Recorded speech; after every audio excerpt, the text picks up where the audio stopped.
నువ్వు చాలా ఎమోషనల్ మనిషివి తెలుసా నీకు. అందరికీ తెలుసు నువ్వు చాలా సెన్సిటివ్ అని. కానీ ఎవరికి తెలియని విషయం ఏంటో తెలుసా, అసలు నువ్వు ఎందుకంత సెన్సిటివ్ అని, నువ్వు ఎందుకంత ఎమోషనల్ అని.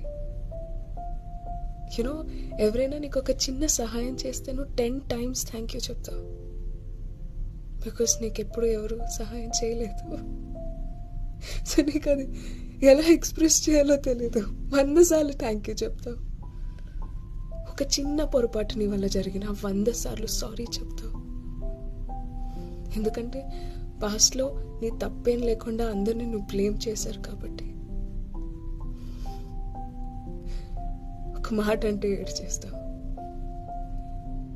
ఎందుకంటే స్ట్రాంగ్గా ఉంటే రిలేషన్షిప్స్ని నిలబెట్టుకోలేవు కాబట్టి. ఈసారి కూడా కోల్పోతావు కాబట్టి నోరు ఎత్తి అరిచే కన్నా నోరు మూసుకొని ఏడవటం బెటర్ అనుకుంటావు.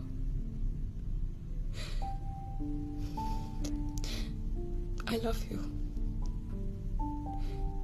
I love you for who you are, for how you are. And నీ ఈ ఎమోషనల్ స్టేజ్ని అందరు అర్థం చేసుకునే వాళ్ళు నీకు దొరకాలని నేను కోరుకుంటున్నాను.